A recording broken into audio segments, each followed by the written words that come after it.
Hello, I'm Alaa Zaher with the top stories. Egypt is on official holiday today, marking May Day, which went smoothly nationwide, unlike many major cities across the world, which witnessed tensions. Large parts of Africa and Asia, as well as Europe, are also marking the International Workers' Day. Australia was the first country to initiate celebrating the occasion in 1856. The notion then moved to the US, and afterwards the day was marked worldwide. May the 1st regularly sees clashes between police and labor representatives and unions in some cities. The United Nations warned fuel shortages threatened to halt all relief operations in Yemen within days, as Saudi-led airstrikes and ground fighting killed 47 people in Yemen's second city of Aden. Gulf Arab states rejected any neutral venue for UN-brokered peace talks, as a confidential UN report supported their assertion that regional rival Tehran had been arming Yemen's Houthi Shiite rebels since 2009.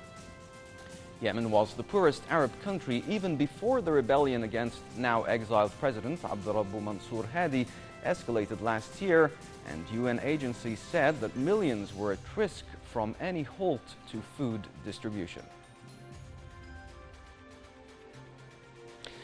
Syrian government forces have carried out a series of air raids and shelled several areas in the country's northwest in an apparent attempt to halt a rebel advance, killing at least 20 civilians.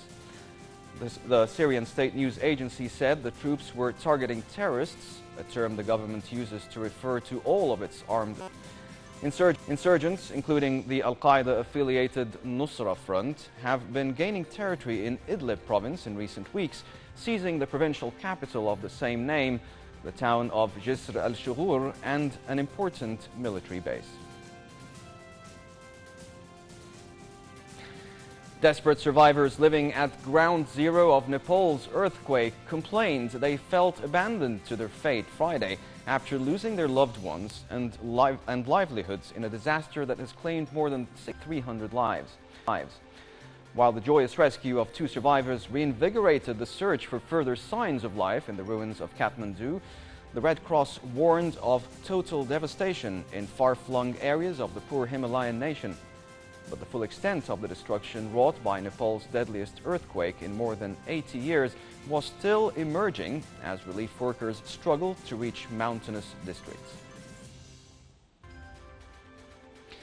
And thousands of people hit the streets in Baltimore and several other cities from Boston and New York to Indianapolis and Washington, D.C. to protest the death of a black man who died of spinal injuries after his arrest by Baltimore police and to demand reforms to police procedures. While protests of the death of Freddie Gray were mostly peaceful, there were some arrests, including 16 in Baltimore and more than a dozen at a rally in Manhattan's Union Square. Gray of Baltimore was critically injured in police custody. And these are the top stories. Thanks for joining us.